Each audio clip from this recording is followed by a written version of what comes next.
kalau dilihat secara umum ini tidak merugikan mahasiswa, tapi lebih memotret bahwa penghargaan kepada mahasiswa itu menjadi situasinya menjadi lebih luas begitu. Tidak dapat dahulu angkanya dari evaluasi pembelajaran, entah itu dari tugas, UTS, UAS, dan seterusnya. Baru dari angka itu kita konversi ke huruf. Ini akan kita berikan mulai semester ini untuk semua mahasiswa yang sudah ada sebelumnya.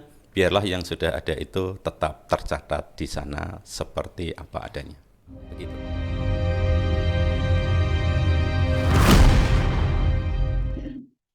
Halo Sobat Mema, selamat pagi. Pada kesempatan kali ini kita akan ngobrol lagi nih. Dan kali ini ditemenin sama aku sebagai mahasiswa Pemat Angkatan 21, Wanita, dan rekan aku, Audidia Rosa Kusuma, Angkatan 2020 kelas A. Ya, benar banget. Dan kali ini kita mau bahas tentang salah satu topik yang lagi hangat di Universitas Sanata Dharma dan khususnya di Prodi Pendidikan Matematika dong pastinya. Dan untuk membahas topik tersebut, kita sudah kedatangan 3 narasumber nih. Pada kepo nggak narasumbernya siapa? Pada kepo nggak nih? Oke, mari kita panggilkan ketiga dosen kita. Oke, saya dulu Pak Bu. Hai. Oke. Sekarang selanjutnya boleh mungkin Bapak dan Ibu silakan memperkenalkan diri terlebih dahulu. Ini urut apa ini? Iya, urut dari Ibu apa-apa. Iya. Enak Paling udah. langsung dulu sepertinya. Baik, saya Benny Utomo, Prodi S1 Pendidikan Matematika. Hari ini menyampaikan beberapa pesan untuk teman-teman. Ya, semoga ditanya pesannya. Terima kasih. Baik, selamat pagi semuanya. Saya Bu Maria, Kepala Prodi Pendidikan Matematika. Saya Feby, di sini selaku koordinator dari PLP dan pengembangan sumber belajar. Terima kasih. Itu tadi perkenalan dari dosen pendidikan matematika. Dan selanjutnya tadi seperti yang udah aku bahas di awal, kita akan membahas salah satu topik yang lagi jadi perbincangan hangat. Topiknya apa sih Kak? Itu kalau di sini kita akan mendengarkan penjelasan terkait perubahan sistem nilai. Iya, benar banget, karena di Sanata Dharma ini ada perubahan sistem nilai yang baru diterapkan di tahun ini. Ya, Makanya kita akan mengulik lebih dalam tentang hal itu. Karena banyak yang rasa berusuk kemarin ya kayak, wah berarti kita yang udah semester tua gimana nih gitu nasibnya. Lebih kesambat ya. Nah, oke, langsung kita akan masuk ke pertanyaan yang pertama yang akan kita tanyakan ke ketiga dosen kita ya. Sebenarnya apa sih Pak Bu yang melatar belakangi perubahan sistem penilaian tersebut? Ini Pak atau Bu? Boleh Pak, boleh. Boleh Pak.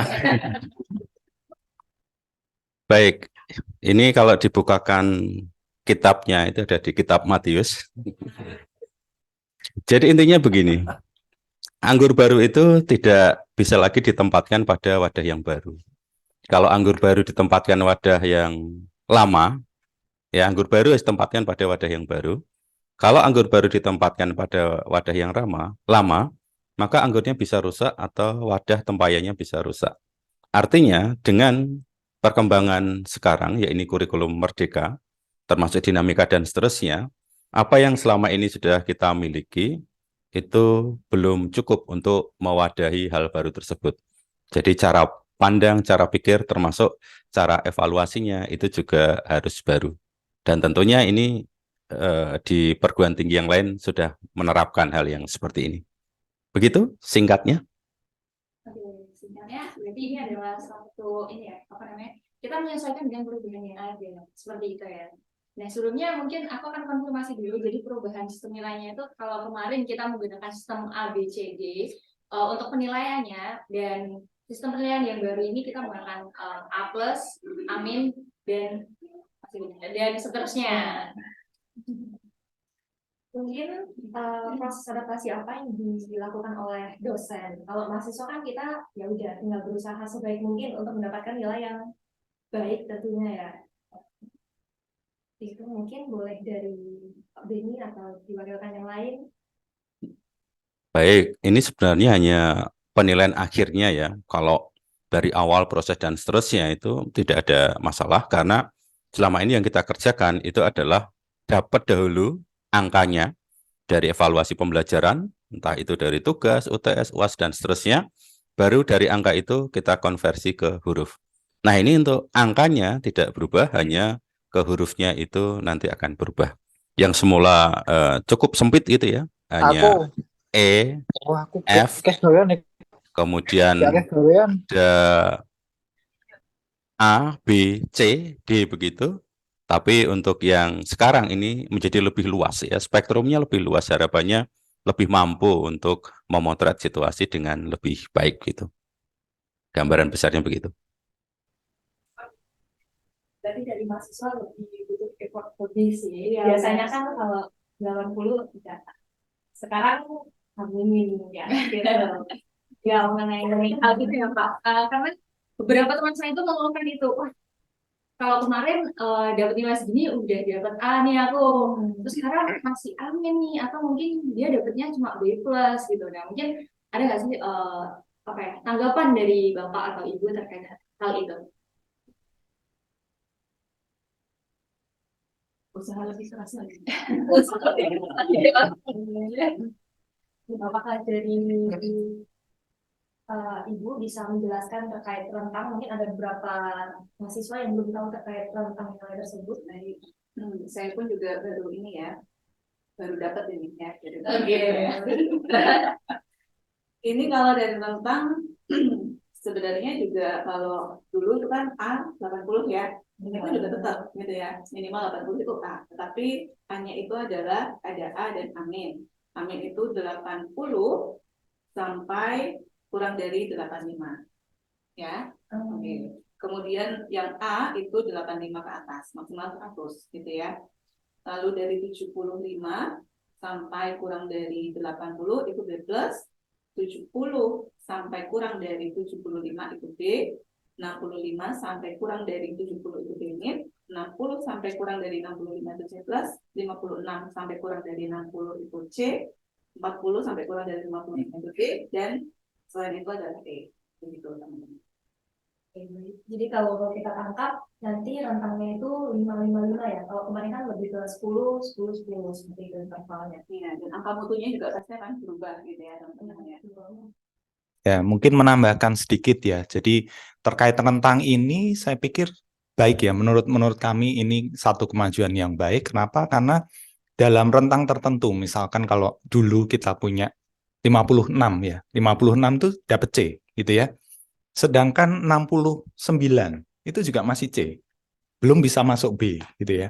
Nah, nilai ini kan cukup jauh sebenarnya. Jadi ada gap di situ. Oh, kenapa 56 dapat C, kemudian 69 juga dapat C, padahal secara nilai ini jauh. Jadi kami mengapresiasi adanya perubahan nilai ini karena cukup positif dan lebih bisa memetakan ya situasi dan memetakan kemampuan teman-teman semua gitu. Terima kasih Pak Febian atas tambahannya. Untuk selanjutnya nih, karena perubahan nilai ini baru diterapkan di semester ini, pada tahun ajaran ini, sedangkan kita kan ada nih mahasiswa dari tahun 2020, 2021 maupun 2022 dan yang tahun ini. Nah, itu jadi gimana Pak? Apakah yang tahun-tahun lalu itu nanti nilainya akan berubah atau bagaimana? Iya, ini muncul sebagai tanggapan dari buku ini. Peraturan akademik kita itu ada beberapa hal yang diperbaiki dan ini salah satunya terkait dengan situasi di Indonesia secara umum bahwa kita ini responsif begitu terhadap perubahan dan harapannya dengan perubahan ini nanti kalau dilihat secara umum ini tidak merugikan mahasiswa hanya tapi lebih memotret bahwa penghargaan kepada mahasiswa itu menjadi situasinya menjadi lebih luas begitu, tidak terkotak sampai 4 tapi menjadi lebih umum. Karena ini peraturan akademik dan di perguruan tinggi untuk program sarjana ya, untuk program magister ini sudah diterapkan. Nah, ini tentunya berlaku untuk semua mahasiswa dan itu mulai berlaku semester Gasal 2023-2024 ini dan untuk semua mahasiswa Universitas Sanata Dharma. Begitu. Jadi dapat kita simpulkan bahwa mulai dari semester ini. Jadi nilai-nilai yang sebelumnya tetap tidak berubah seperti itu. Betul, ini akan kita berikan mulai semester ini untuk semua mahasiswa yang sudah ada sebelumnya. Biarlah yang sudah ada itu tetap tercatat di sana seperti apa adanya. Begitu. Baik, terima kasih Pak Beni. Sudah jelas ya teman-teman, berarti cukup lega mendengarnya. Karena kalau itu kayak, aduh agak ketar-ketir kalau nilainya sampai berubah gitu. Oke. Sebenarnya mungkin tambah dari aku itu apa ya?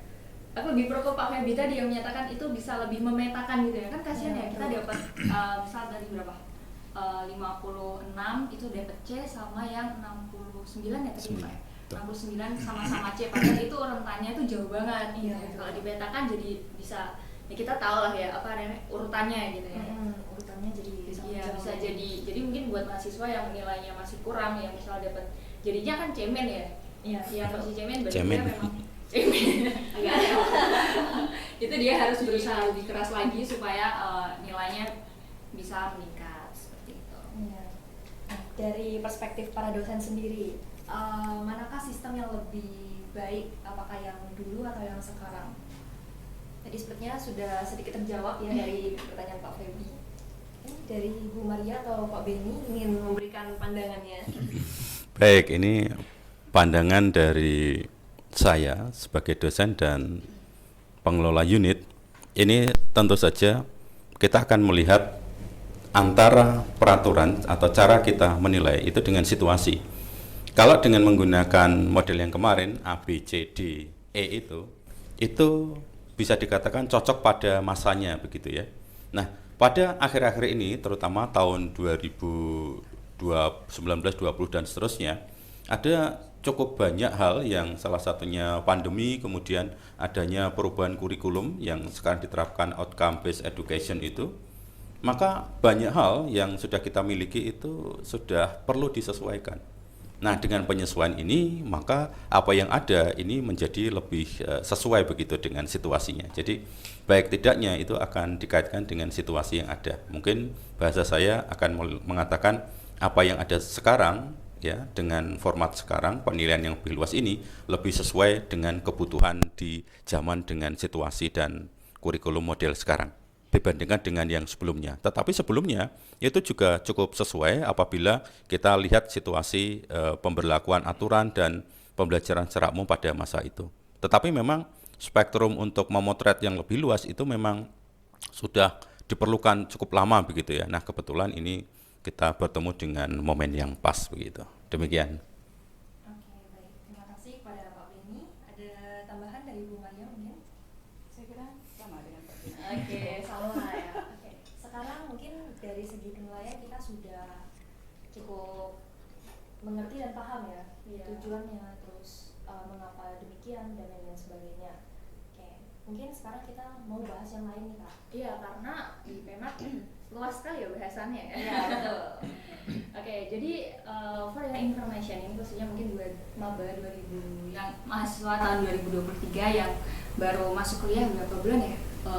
Sekitar 3 bulan ya? 3 bulan. 3 bulan. Nah, kita di sini di Sonata Dharma itu ada sistem poin. Iya, betul, sistem poin.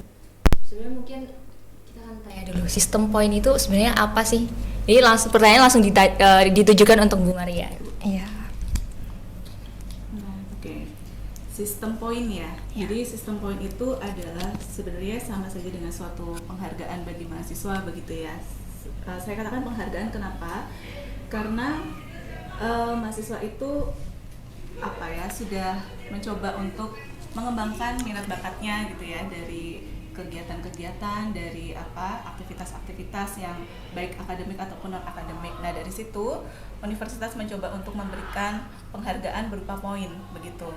Nah, selain itu seperti yang kita tahu juga sistem poin itu kan juga diperuntukkan untuk syarat kelulusan juga begitu ya. Dan sampai sejauh ini memang syarat kelulusannya minimal itu mahasiswa wajib mengumpulkan poin itu 10 gitu ya. Nah, jadi harapannya juga melalui sistem poin ini mahasiswa itu juga mempunyai kekuatan dan semangat gitu ya untuk mengembangkan talenta mereka itu jauh lebih lagi gitu ya. Dengan adanya sistem poin ini ya mahasiswa mau tidak mau kan harus beraktivitas gitu ya, mengembangkan apa yang menjadi minat dan bakat mereka baik di bidang akademik maupun non akademik. Nah, sehingga harapannya juga dari ketika mahasiswa itu lulus gitu ya, mereka pun juga bisa menjadi pribadi yang jauh lebih tangguh gitu ya, baik dari segi akademik maupun non akademik begitu. Baik, untuk sistem poin ini bisa diperoleh dengan melalui kegiatan-kegiatan di luar akademik ya Bu pastinya. Seperti mungkin mengikuti kepanitiaan, lalu mengikuti lomba. Nah, di sini saya ingin tanyakan, untuk lomba kan setahu saya tuh biasanya lomba itu misal melewat univ gitu Bu, misal membawa nama univ, misal ataupun mungkin lomba di dalam univ, misal kita menang kita akan mendapat sertifikat dan itu bisa nanti diubah ke poin. Nah, apabila kita mengikuti lomba di luar univ dan kita tidak membawa nama universitas, itu apakah bisa dimasukkan? Bisa saja gitu. Intinya poin itu adalah menggambarkan aktivitas yang kalian lakukan untuk mengembangkan minat bakat kalian gitu ya, baik itu mewakili universitas maupun tidak, itu nggak masalah gitu. Dan harapannya memang semakin banyak poin berarti kan artinya kalian semakin banyak aktivitas yang kalian lakukan gitu ya, dan harapannya memang nantinya kemampuan kalian, skill kalian juga semakin berkembang begitu gitu. Oke, baik. Berarti sudah terjawab ya Pertanyaannya dari Bu Maria. Nah, mungkin apa nih yang mau kita kulik lagi terkait sistem poin? Oke, kalau sistem poin ini sejauh ini ya mungkin biasanya kalau mahasiswa baru itu, ini dari pengalaman aku sendiri ya, aku waktu menjadi mahasiswa baru dulu tertariknya itu ikut kepanitiaan karena memang itu yang paling dekat gitu ya, maksudnya kita ini. Nah, ini kalau di semester semakin naik itu kan kita juga mengenal membuat proposal dan lain sebagainya ya Bu ya, dan apa namanya, atau artikel. Nah, biasanya kita kan ini Bu, di artikel itu di apa, ikutkan seminar. Nah, itu ada pengalaman di mana satu anak ini mengikutkan 2 artikel di satu seminar. Iya, satu seminar dan itu tahunnya sama. Itu apakah keduanya ini bisa dimasukkan atau tidak Bu? Karena di sini kan apa namanya, seminarnya sama dan tahunnya sama. Tetapi artikelnya berbeda begitu ya? Iya, betul. Jelas berbeda kan? Iya, benar. Saya kira itu bisa begitu ya, selagi apa namanya itu memang yang dilakukan oleh mahasiswa selama menjadi mahasiswa aktif, saya kira itu bisa begitu gitu. Oke, Oke. baik. Berarti sudah terjawab. Sekarang ada pertanyaan nih dari tim apa nih di belakang layar. Oke. Bisa nggak sih Bu kalau lulus tanpa memasukkan poin? Pernah nggak kejadian ada mahasiswa yang mungkin mohon maaf mungkin introvert atau gimana, dia tidak mau mengikuti kegiatan kepanitiaan atau seminar ya juga jarang-jarang diikuti. Nah, sehingga ketika dia sudah selesai skripsi dan lain-lain, poinnya ternyata belum mencukupi syarat kelulusan seperti itu. Artinya apakah bisa gitu ya? Ya, apakah bisa? Bisa-bisa aja, tapi kita harus menunggu waktu sampai dia memenuhi poin itu. Artinya itu. Oh, jadi tetap harus dikejar begitu ya? Iya, mau dia selesai kapan, kalau poin belum terpenuhi ya udah kita akan tunggu gitu sampai poin itu terpenuhi. Nah, itu kalau boleh tahu ngecek poinnya itu ketika kapan Bu? Apakah sebelum semproka misalnya atau sebelum sidang skripsi atau bagaimana? Ngecek poin itu bisa sewaktu-waktu, bisa waktu kalian masih semester 1, 2, 3, 4, 5, 6, 7, 8 gitu ya, bahkan 9, 10 gitu. Asalkan kalian sudah mulai menginputkan poin itu, nanti kalian inputkan di SIA, kemudian dari DPA akan memverifikasi dengan melihat apakah antara kegiatan dengan sertifikat gitu ya, buktinya itu sama gitu ya. Nah, kalau itu memang sama antara kegiatan dengan sertifikat atau bukti lainnya selain sertifikat, dosen akan memverifikasi. Nah, itu nanti kalau sudah terverifikasi, poin itu akan muncul dan akan terakumulasi secara otomatis. Baik, terima kasih Bu Maria atas penjelasannya. Oke. Mungkin apa lagi nih Kak? Mungkin untuk sistem poin cukup ya, karena sudah banyak. Nanti Dibahas. untuk mungkin buat penonton yang masih kepo nih sama sistem poin, bisa langsung PC nih ke matematika. Iya. PC aku. Tapi masih ada rahasianya loh sistem poin loh. Wah, Gimana, Pak? rasanya Tuh, apa itu Pak? perlu dilihat juga. Tadi yang disampaikan Bu Maria tadi kan, kalau ada yang belum memenuhi bagaimana itu. Ya kan harus memenuhi. Terus bagaimana? Biasanya mahasiswa itu lupa. Taunya itu kegiatan yang diakui itu yang dilaksanakan di kampus begitu. Padahal tidak selalu. Termasuk tadi mungkin yang ketika ikut lomba tidak atas nama USD, ternyata juga bisa menjadi bagian dari poin kemahasiswaan. Lomba tadi bisa. Kemudian kegiatan-kegiatan yang dilakukan di luar kampus itu juga bisa.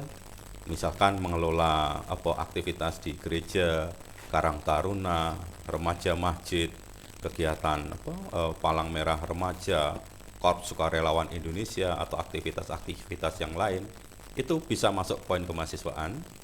Cuman nanti prosesnya 2 langkah. Langkah yang pertama adalah harus verifikasi kegiatan, artinya minta kepada pimpinan unit di mana mahasiswa melaksanakan itu, Pak RT, Pak Lurah, atau dari pimpinan gereja atau pengelola masjid itu yang menunjukkan bahwa mahasiswa memang mengikuti kegiatan itu.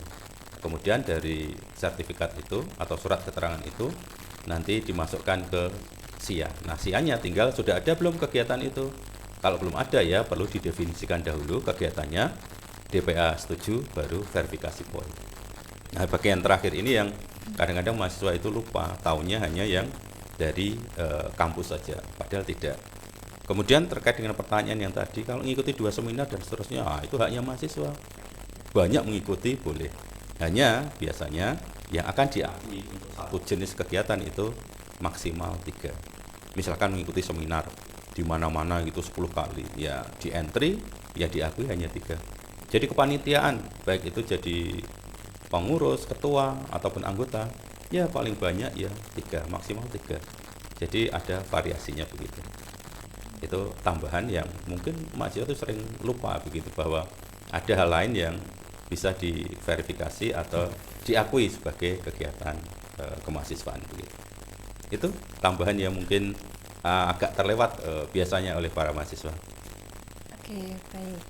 Mungkin dari Nita silahkan, ada pertanyaan dari netizen. Ya. Oke, ini ada tambahan pertanyaan ya. Mungkin pertanyaan akan saya bacakan dulu. Kalau dari PKM, apakah bisa dipoinkan? Lalu untuk PKM yang lolos PIMNAS, Oh, ini pertanyaan dari Zoom.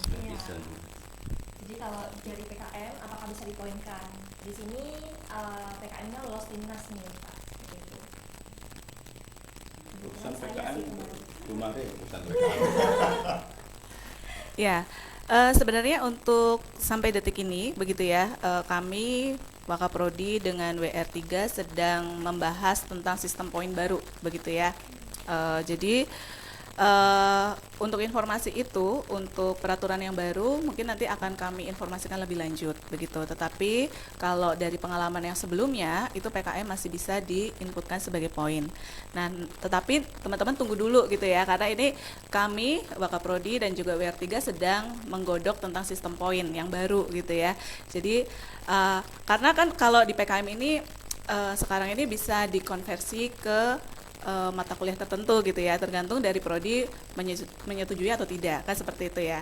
Nah, untuk hal ini gitu ya, ini masih kami godok apakah ketika sudah dikonversi apakah masih bisa untuk masuk ke poin juga. Nah, ini masih menunggu kabar dulu ya teman-teman ya, jadi sabar gitu. Tapi kalau yang sebelumnya itu bisa masuk sistem poin karena belum ada peraturan untuk bisa dikonversi ke mata kuliah begitu ya. Saya kira itu dulu yang bisa saya informasikan. Ya, jadi jika teman-teman semangat nih mengejar PKM terus lolos, tahun ini sudah ada sistem yang baru di mana kelolosan kita itu bisa ditukarkan dengan konversi SKS seperti itu. Ya, tetapi dengan syarat itu tadi ya, dari prodi melihat PKM-nya itu tentang apa dan kira-kira ini ya dengan mata kuliah apa dan apakah prodi setuju dan melihat ini oke, ya oke gitu ya. Gitu. Ya. Terima kasih Bu Maria atas informasinya.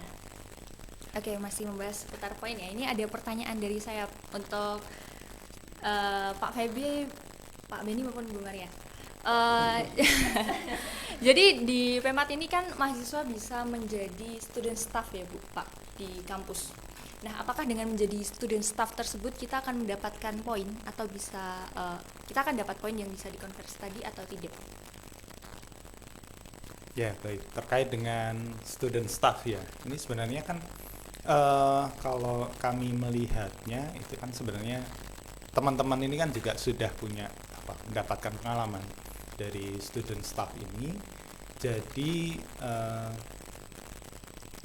kalau pengalaman yang sebelumnya kami, setahu saya belum sampai ke sana ya, belum sampai ke sana untuk dipoinkan. Tapi saya pikir ini satu pertanyaan yang baik dan mungkin dari kami tingkat prodi mungkin akan pertimbangkan terkait hal itu, karena di situ kan sebenarnya kalau melihat kunci dari poin itu kan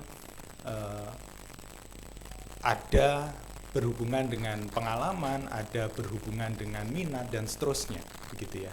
Jadi untuk sementara memang belum dari pengalaman kami, tapi ke depan mungkin kami akan pertimbangkan terkait hal itu. Gitu. Mungkin Pak Ben mau menambahkan? Ya, saya menambah ini sering lagi menunya cocok dan enak gitu ya, nambah. Jadi benar, sebagai bagian dari formasi mahasiswa, biasanya USD mengajak beberapa mahasiswa untuk terlibat. Biasanya yang dilibatkan itu yang jauh ini student staff untuk kegiatan humas itu ya, di PMB setiap prodi itu satu ya. Nanti yang menyeleksi dari humas, kemudian yang di laboratorium di sini, kemudian juga ada yang pengelola akun media sosialnya di prodi, itu juga ada student staff-nya. Kemudian memang untuk student staff ini jauh ini tidak ke arah poin kemahasiswaan, tetapi nanti ke pengembangan diri dari mahasiswa itu berkaitan dengan aktivitas-aktivitas yang umum ya, keterampilan umum nanti kalau hidup di masyarakat itu nanti melalui itu. Selain ya dapat diminta untuk tanda tangan tiap bulan itu, jadi nguji pulpennya itu macet atau tidak begitu. Kemudian di USD sendiri, selain nanti lulus mendapatkan ijazah, dan yang dicari oleh mahasiswa adalah salah satunya pendamping ijazahnya itu dulu, maka USD juga menyediakan pendamping ijazah ya, namanya SKPI, surat keterangan pendamping ijazah. Jadi nanti mahasiswa punya dua pendamping, satu disiapkan oleh mahasiswa sendiri, cari sendiri itu ya, pendamping wisudanya. Yang kedua disiapkan oleh kampus, yaitu berupa SKPI. FKIP terutama ini masih akan menyertakan surat keterangan ini sebagai bagian dari supaya nanti ketika melamar itu instansi yang dituju itu punya profil yang baik mengenai calon pelamar. Misalkan pernah mengikuti kegiatan Merdeka Belajar, pernah mengikuti kegiatan apa ya, PKM dan seterusnya, itu akan ada di surat keterangan pendamping ijazah tadi, selain nanti ada ijazahnya gitu. Jadi nanti ini pasti belum pada tahu tuh, karena belum pada lulus ya. Nanti kalau sudah lulus pasti tahu ya seperti apa bendanya. Tapi kami informasikan ada surat keterangan pendamping ijazah ya. Selain tadi saya sampaikan mahasiswa harus cari sendiri yang untuk pendamping wisudanya, tapi yang untuk pendamping ijazah nanti kampus menyediakan. Begitu. Oke, baik. Jadi di sini ketika kita menjadi student staff itu ternyata benefitnya banyak banget ya Pak Bu. Ketika selain kita mendapatkan pastinya pengalaman, relasi, itu tadi ada katanya Pak Beni tanda tangan tiap bulan. Iya. Iya, dapat juga. Dicoba aja makanya.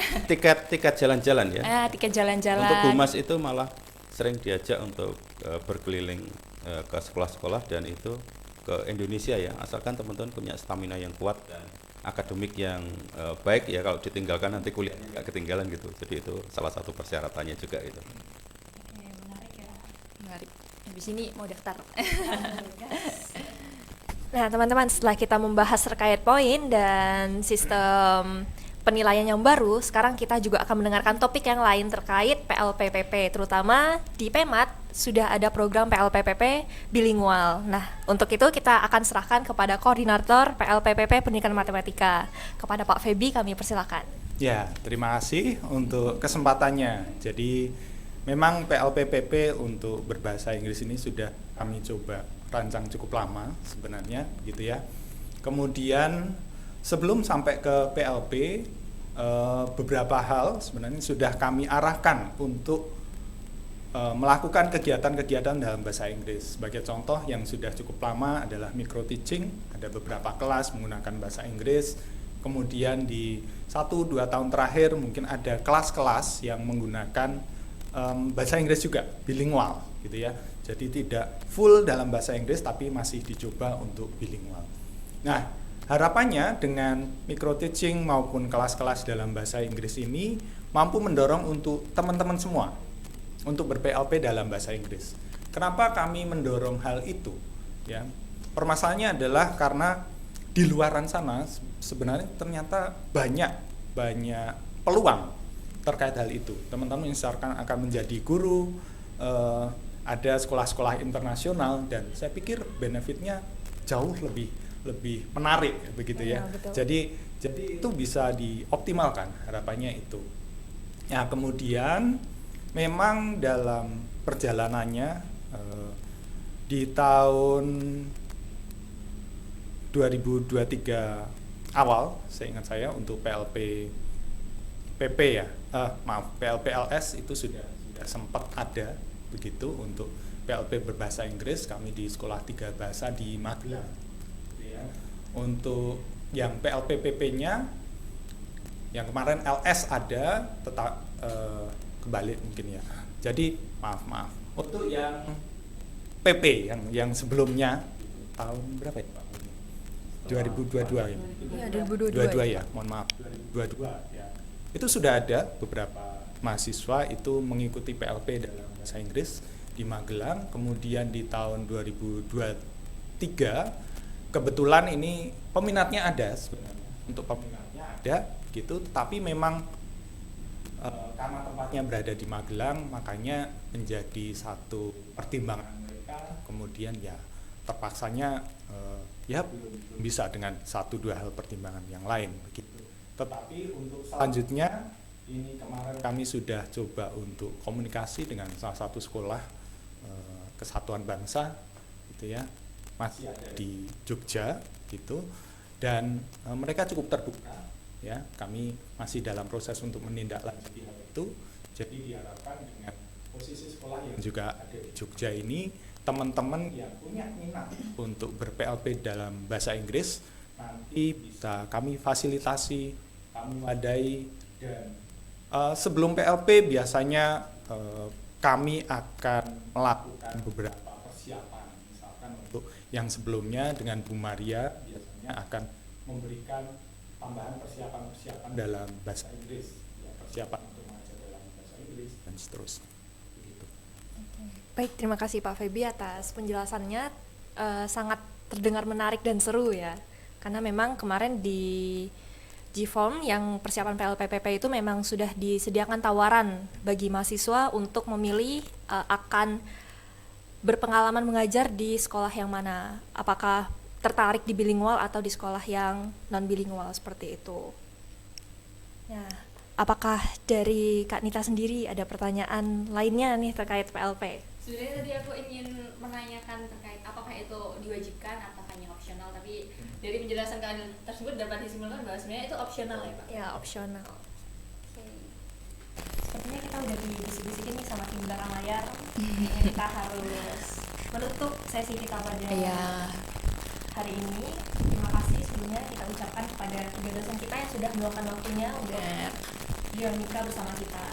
Ya, kurang lebihnya apabila ada salah kata atau mungkin ada kata-kata yang kurang berkenan, kami selaku host mohon maaf kepada Pak Benny, Pak Feby dan Bu Maria.